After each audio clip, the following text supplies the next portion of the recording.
One of the biggest questions in the flesh and blood investor and collector realm has been what happens when Welcome to Wrath Unlimited and Arcane Rising Unlimited have no more resupplies from distro or other supply chains to the local game store, and whatever's in the market right now for those products and sealed is it. Like, what happens to the perception of people's minds and the price of these boxes and sealed if people think that they're a lot more scarce than what we currently perceive? So I really want to dive deep into that topic today. Overall, of course, man, I'm just a normal guy in a normal room. This isn't investment advice. I'm just I'm just a normal guy. And also, just to note, I am materially invested in Sealed Welcome to Wrath Unlimited and Arcane Rising Unlimited. I have probably 20 of each booster box, give or take to 50. I'm not sure exactly. It's all in my closet back there. I bought it like a year or two ago. I've been like slowly acquiring for a while because I believe in the game and I like the product, and it would be cool to draft some of that in 10 years when maybe it's still out there. Who knows? Well, anyway, let's get into that now.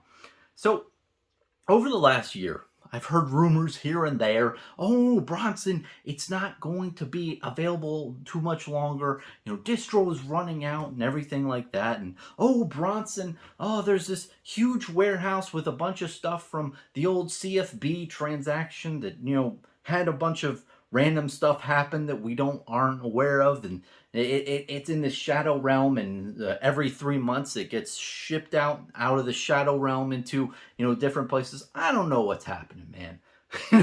And if I was here to tell you that I knew something about that shit, I would be lying to your face. I do not know when the supply of Welcome to Wrath Unlimited and Arcane Rising Unlimited is going to not be available from a distro and supply chain perspective. I have no idea. But we are all individuals in a realm where we know what the print run of these products are. They are defined and finite, right? And I believe and trust in Legend Story Studios that they wouldn't print more than what they said they did print. They're very trustworthy. So we have to know if people are constantly opening booster boxes of Welcome to Wrath and Arcane Rising, they're going to end up being very scarce in the future, or more scarce than they are now. Now, the concept that I think a lot of people are going to say is like, well, Bronson, even if there, not that many sealed boxes out there, right? Compared to the total amount of print run, there's so many single cards, and there's also cards in the history packs and what have you. There's so many, cards out there that you really don't need to open up the boxes anymore. You can just buy the singles you need on the secondary market.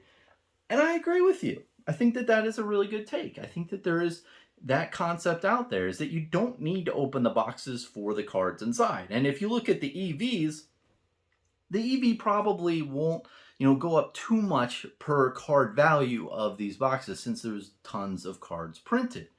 But and also the history pack cards, right, are going to lower the cost of the cards in the first two sets, Welcome to Wrath Unlimited and Arcane Rising Unlimited, because history pack can just keep being reprinted from what I know. So overall, you do have the downward pressure there, but you also have to think to yourself, these two sets can be drafted. And that is a big deal, because a lot of people love draft. And drafting Welcome to Wrath is a lot of fun. I love drafting that set and playing sealed. It's just a lot of fun. So if you think about, let's say in 5 years, that set is really hard to come by, and the EV on the box, expected value, meaning the expected amount average of all the pulls you do all the math you pull. Let's say for a WTR box, it's a WTRU box, it's, let's say, 100, right? But there are not many sealed boxes total on the whole market overall. What is the sealed premium for that box on the market if it becomes a more scarce product than it is now? And it's a good question. Really, what happens to that box price? I'd love to hear people down below in the comment section. What are your thoughts? And I don't mean to make people FOMO, make people buy stuff. you can do whatever you want, man, but it's the biggest question I think a lot of people are asking themselves is like, okay, this is going to happen. We have no idea when is it going to happen. It could happen in 5 years. It could happen in 3 years. It could happen tomorrow. We do not know, right? I for sure don't know. And it's hard to know how much out there in the aether has been already opened and how much exists somewhere, in warehouses and stuff. It's really hard to tell that, man. So, it's just very fascinating because when I first started Flesh and Blood in 2020, Welcome to Wrath Unlimited and Arcane Rising Unlimited got announced. And this was a big deal because at that point in time, all we had is, Alpha and then Arc First and Crucible War. So these were, 3 sets, and Legend Story Studios says, hey, we're expanding. We're making more cards. So it was a big deal. And it was a big deal. And that time period, this is another video, but between First Edition Unlimited, a lot of people got out of the game because Flesh and Blood had like doubled in price, and they're like, double my money, I'm out. Little did people know the card prices went up like 10, 20x after that, but that's another story. But these boxes have been out a very long time. If you look at when they were out, I think it was October 2020, so it is currently July 2023. It's been almost 3 whole years since these boxes have been out into the public, and they've they printed a good amount. I forgot the total print run on both of these products, but there's a good amount of printing, but eventually it's got to dry up. I mean, with all these different events and all these different people opening for mass box openings, there's a lot of people who did that. A lot of people played draft experiences and a lot of these other battle hardens and whatever have you, and worlds and these big tournaments out there for Flesh and Blood. The product is constantly being churned. There's gonna come a point in time where you can't buy it as easily as you would previously, and there's gonna be a mental shift in mindset to where people are like, shit, like what should be the total, like the premium on this? Is it gonna be like, okay, you're paying $50 for a sealed premium? Is it going to be $100? Is it going to be $150? And that is a big question. Now, me personally, if I had to guess out of the ether, I think $50 premium it would be fine. I know that sounds crazy at this point in time, thinking that an unlimited box would be $150, but I mean, it just depends on the success and the longevity of the game in a way. And really, at what point in time these do become like gone, in my mind. And it's just it's a very interesting thing to think of. And I think when you think of different things of Flesh and Blood, and if you believe in the game long term, I think it's important to think long term. Think, okay, well, what's going to happen in X amount of years, and what's going to happen, when certain, events in the future are inevitable to occur. And I just want to also say another counterpoint is, maybe people don't care as much. Maybe people, build their own like draft cubes, right? With Welcome to Wrath. I think that Legend Story Studios has a huge opportunity in the future to make some sort of product that mimics the Welcome to Wraith and Arcane Rising draft experience in a cube. That type of product would be a massive success. I would definitely build a cube. That would be fun as hell. If you don't know what a cube is, it's essentially like taking all your bulk cards and all your different cards from those sets, and then like putting them in like the type of packs. It's not like an actual pack, but it simulates a pack. And you have a bunch of different like packs of all, cards that you've already pulled, and you act like you're drafting. It's a really cool product, and the ones out there in the current market aren't very well made.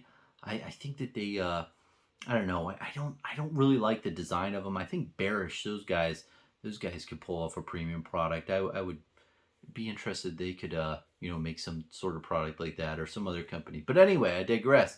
I think that will be a big thing. I mean, if you're not able to get a sealed box, then you do, a cube. That seems like a good alternative.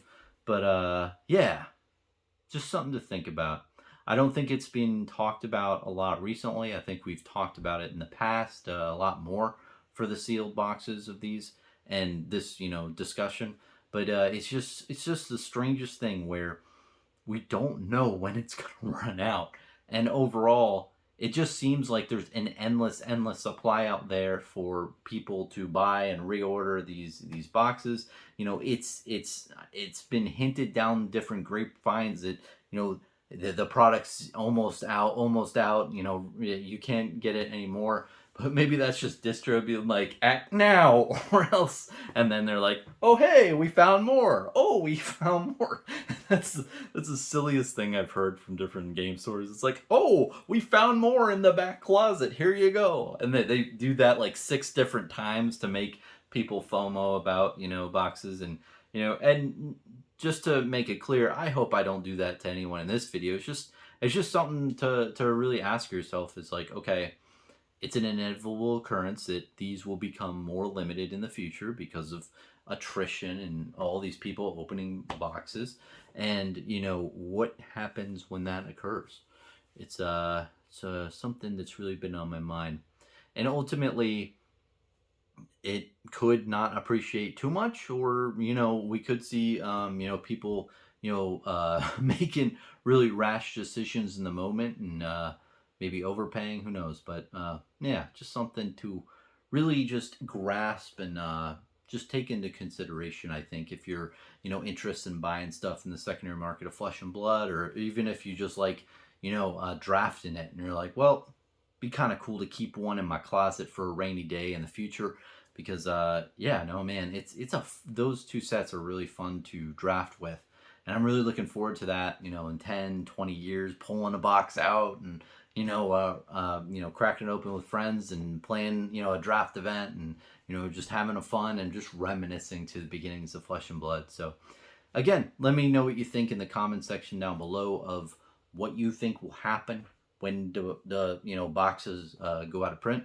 And I guess it's kind of like a loaded question because obviously prices go up, but it's hard to like guess. And I mean, it's really we're really throwing dice at the wall at that. It's like you don't know when it's going to dry up, and when people do perceive it as dried up, how much will they care? So I guess those are like the 2 questions that are really on my mind recently, and I'm just wondering.